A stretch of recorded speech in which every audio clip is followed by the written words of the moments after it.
میرا دل کرتا ہے کہ میں یہ حدیث نہ لوگوں کی روحوں تک اتار دوں۔ حضور فرماتے ہیں میں نے جس کے سامنے دین پیش کیا اس نے دلیل مانگی، وہ بھی کوئی اپنا ہے جو اپنوں سے دلیلیں مانگے، وضاحتیں مانگے، یہ کیسے تھا تو وہ کیسے تھا تو یہ چیز کدھر سے آئی تو وہ کدھر گئی۔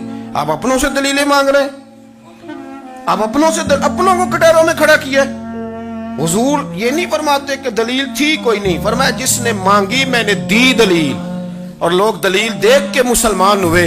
حضور فرماتے ہیں لوگوں سنو یہ میرا ابو بکر ہے، میں نے اسے کہا کلمہ پڑھ لے، اس نے دلیل ہی کوئی نہیں مانگی، فوراً ہی کلمہ پڑھ کے مسلمان۔ یہ احساس ہے۔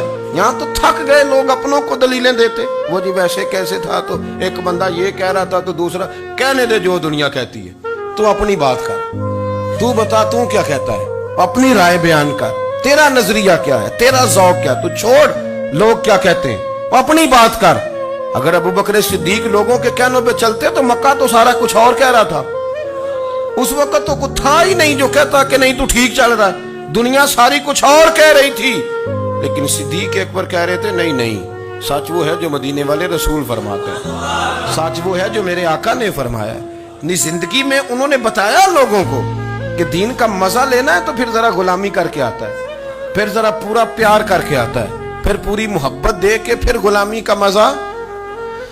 حضرت اسماء بنت ابی بکر صدیق فرماتی ہیں کہ نبی پاک صلی اللہ تعالی علیہ وسلم نے حرم شریف میں داخل ہوئے، ایام مکہ میں، مکے کے دن تھے، حضور حرم مکہ میں داخل ہوئے، کافروں نے، ابو جہل نے پہلے سے سازش کی ہوئی تھی۔ جیسے ہی حضور اندر داخل ہوئے تو شور کرنے لگا، کہنے لگا یہ تمہارے بتوں کو برا کہتے ہیں اور تمہیں شرم نہیں آتی، یہ تمہارے معبودوں کو گالی دیتے ہیں، معاذ اللہ یہ برا کہتے ہیں، میں خیال نہیں آتا۔ لوگوں کو اشتعال دینے لگا، لوگ مختلف جگہوں سے اکٹھے ہو کے حضور کے گرد جمع ہو گئے۔ آپ نے کہا ہے کہ بت جھوٹے، حضور فرمانے لگے کہا ہے۔ آپ نے کہا ہے کہ یہ کچھ نہیں کر سکتے، فرمایا کہا ہے۔ آپ نے کہا ہے یہ کوئی نفع نقصان نہیں دیتے، حضور فرمانے لگے کہا ہے۔ رسول کائنات صلی اللہ علیہ وسلم سے جو سوال پوچھا حضور نے بیان کیا، چاروں جانب سے وہ نبی کریم پر ٹوٹ پڑے، معاذ اللہ، مارنے لگے۔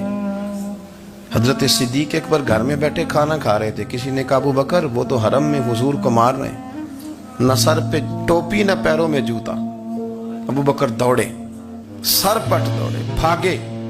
حضور زمین پہ لیٹے ہوئے تھے، وہ تکلیف دے رہے تھے۔ حضرت صدیق اکبر نے 2 کو پکڑ کے ادھر پھینکا، 4 کو ادھر پھینکا، 5 کو ادھر پھینکا، ایک جملہ بار بار زبان سے کہتے، ظالمو انہیں مارتے ہو جو تمہاری نجات کا سامان لے کے آئے، انہیں تکلیف دیتے ہو جو کہتے ہیں اللہ میرا رب ہے، انہیں مارتے ہو، شرم نہیں آتی۔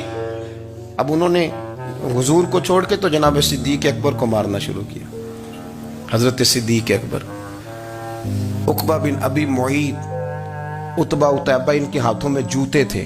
آج کل جوتے وہ نہیں ہوتے جو زمانے میں تھے، جوتا ہوتا تھا لکڑی کا، کھڑاؤں کہتے تھے، وہ جوتے پکڑ لیے اور جناب صدیق اکبر کے سر پہ مارنے شروع کیے۔ سر پہ جوتے لگ رہے ہیں، لگتے جا رہے ہیں، خون بہتا جا رہا ہے۔ حضرت صدیق اکبر نے بازو کھولے ہوئے، بے ہوش ہو کے گرے۔ حضرت اسماء کہتی ہیں میرے والد کو لوگ گھر لائے تو سر بھی سارا لہو سے بھرا ہوا تھا، چہرہ بھی سارا لہو سے بھرا ہوا تھا۔ عشق تے اگ دوویں ایک برابر، عشق تے اگ دوویں، عشق تے اگ دوویں ایک برابر، پر عشق دا سیک بدھیرا، اگ تے ساڑے ککھ تے کانے، عشق ساڑے تن میرا، اگ دا دارو می تے پانی، کوئی دسے ہاں پلا عشق دا دارو کیڑا، سجنا اتھے کچھ نہیں ہو بچتا جتھے عشق ہوراں دا ڈیرا۔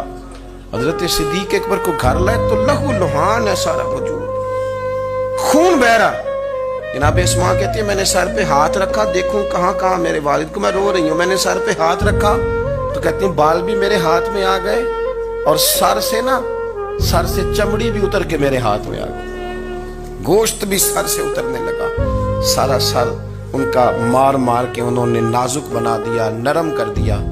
آپ فرماتی ہیں وہ بے ہوش تھے، ہم ان کے منہ میں دودھ ڈالتے تھے، لیکن وہ جب بھی آنکھ کھولتے تھے تو زبان پر ایک ہی لفظ تھا، ظالمو انہیں مارتے ہو جو تمہیں کہتے ہیں میں اللہ کا رسول بن کے آیا، انہیں مارتے ہو۔ اس ترتیب سے رسول اللہ کی غلامی کی، اس رنگ میں نبی پاک سے پیار کیا، نبی پاک کے حصے کے زخم اپنے سینے اور دل پر برداشت کیے، اس لیے تو میرے کریم نے فرمایا تھا لوگوں سن لو میرے ساتھ جس نے بھی نیکی کی میں نے بدلہ دے دیا، میں نے ابو بکر کو نہیں دیا، میں ابو بکر کا ہاتھ پکڑ کے اللہ کی بارگاہ میں لے جاؤں گا، میں کہوں گا مالک اس نے بڑی نیکیاں کی ہیں تو ہی اسے اجر عطا فرما۔